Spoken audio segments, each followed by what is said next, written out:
Hi, I'm back. I have been going through a tremendous amount of new information that has just been blowing my mind, and I am so excited to share it with you. As always, I want to say use discernment when you take the information. It's just could take it as a seed that's planted. Take away with from this conversation whatever works for you. Not everything I say has to be your truth. It happens to be my truth. I'm going to share it as I know it and I experience it. But I am in no way here to convince you of anything or to change your mind. I'm just here to put out into the universe another thought process. I've been putting information together. These puzzle pieces seem to fit together in a certain way that I see them, and I feel like it's important that I share that with you.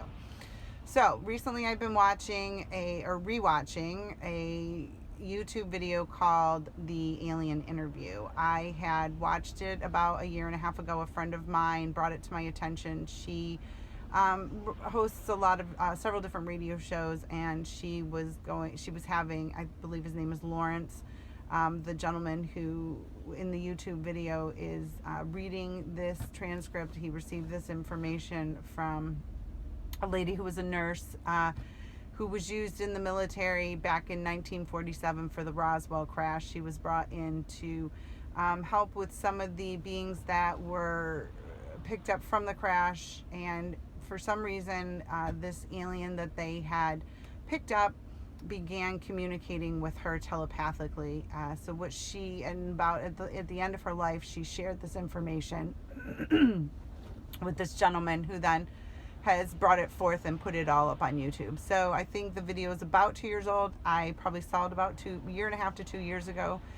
And I recently was brought back to that video. So I was watching on Monday, I just watched Cosmic Disclosure with David Wilcox and Corey Good, and they have a guest on there who is a daughter of a NASA scientist. Her father's passed away, but she is now sharing all the information that she had learned from her father and all of his scientific colleagues when they were at the house. She was always paying attention, and eventually she began speaking a lot. And during this interview, when she was giving testimony about all of this to David Wilcox, she mentioned about the alien interview being a truthful occurrence, that something that was valid, and she was giving confirmation to that. So I thought, whoa, wow, I've seen that. So I need to go back now that I have new ears and new eyes to see the information and to hear the information. I'd say the last 12 months have been an accelerated amount of information coming into me.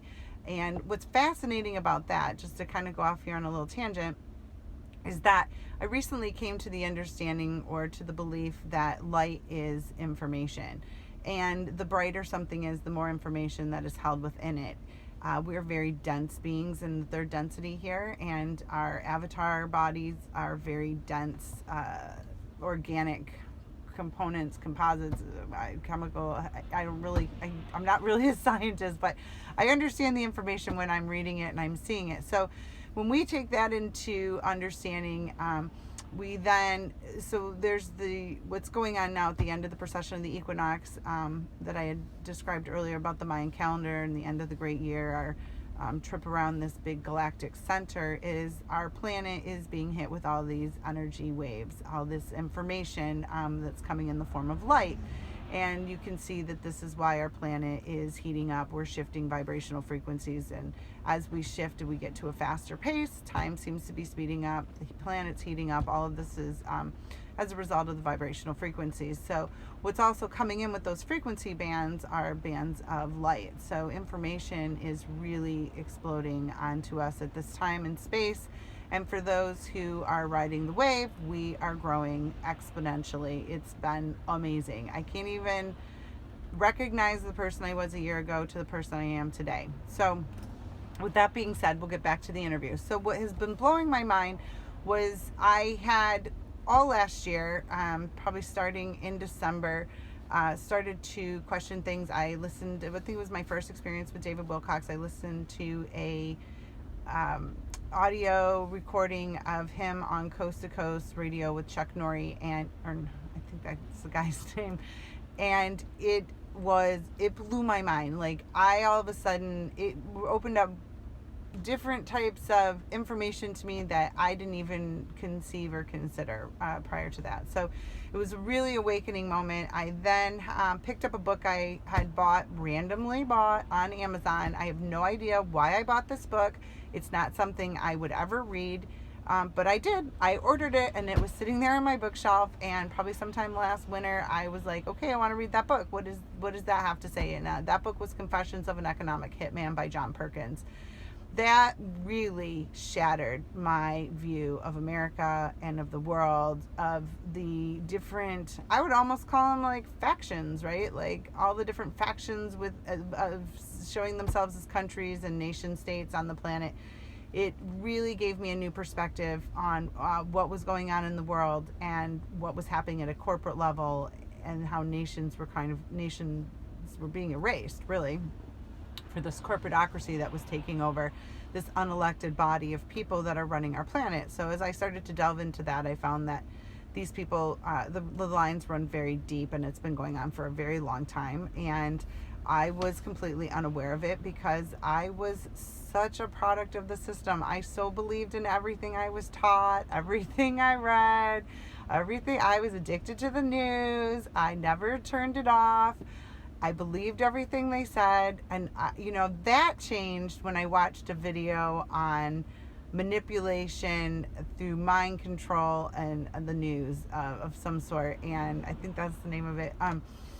That I watched a commentator, a host that I watched regularly, and I was physically sick to my stomach. So I turned that off. And so just from there, it's like pebbles started showing up, like the bread trail, the crumb trail. I was following the crumbs, and I was reading the books.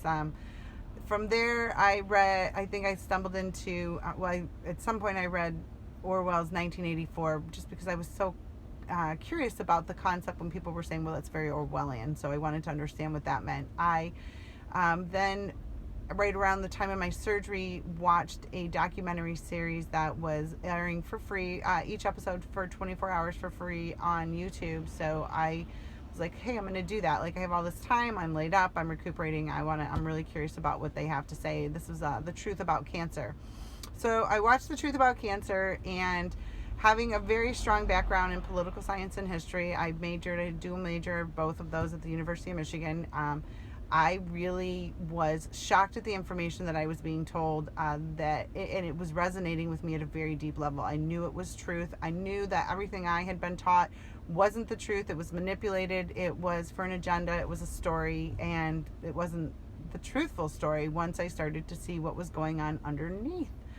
Kind of like looking behind the curtain in The Wizard of Oz and finding the little guy there shouting into the microphone. So that's pretty, I mean, the rabbit hole goes a lot deeper in that sense too, but I want to get back to the alien interview. So in the alien interview, Errol, the alien, who's telepathically communicating with, I think it's Matilda, or it starts with an M, I can't quite remember her name, is going over how the history of the planet Earth, the history that we don't have, the history that's been hidden from us. This resonates deeply when I read all these articles that the Vatican is hiding information about the pre-flood era of the planet and what was happening on planet Earth. That we'll just kind of shelve on the side for a minute as we go over. So Errol's explaining how this planet 11,000 years ago, I don't want to scare anyone if these are new terms that are coming to you, you can take it or leave it. Obviously, I keep saying you don't have to believe what I have to say, but I'm just sharing my information and knowledge. I feel like it's time to get out there and put the pieces of the puzzle together as I've seen them fall together. So Errol's explaining the history of the planet going back, starting around 11,800 years ago. This planet experienced, I believe, a catastrophe. I think this is when we're going to go back and date. I think this is when she dates the flood time. And a lot of the civilization was wiped off the planet. A lot of land mass was covered in water, and I think we're going to find out about, what happened. Like, for example, Antarctica. Antarctica was in a different location, and about that time there was a polar shift, and the land of Antarctica was quickly moved to a pole region, and with massive tidal waves taking place and going over the whole landmass. And then flash frozen, like something similar in The Day After Tomorrow. They show you how New York is covered with water and then flash frozen. So this is what happened to Antarctica. So there were civilizations here on this planet information's already coming out about the advanced civilizations that they've been finding down in Antarctica and that the elite have been visiting, but not providing the information yet to humanity. So if you want to know more about that, I'd say watch David Wilcox on Gaia TV, or there's Kent Dunn, all different kinds of people to watch and listen to. So getting back to the alien interview, and this being the present planet. So this planet was taken by the old empire, a galactic federation of negative, malevolent beings that didn't want certain individuals on their planets or in their societies. So they created an electric force field that went around this planet, similar to what you would see right now in the movie Rogue One, I would say. But a little bit more intense in that souls are getting trapped here, right? The infinite awareness beings that we are, all that is. We would get trapped. Once we're in this planet, we get trapped by the electromagnetic frequencies because we are energy, and that energy is held within a frequency band. This planet has been held in a single frequency band for many thousands of years, which was controlled by malevolent beings. That is all coming to an end now. But it's exciting to look and see what happened and what led up to all that. So what Ariel's explaining is how that all came about.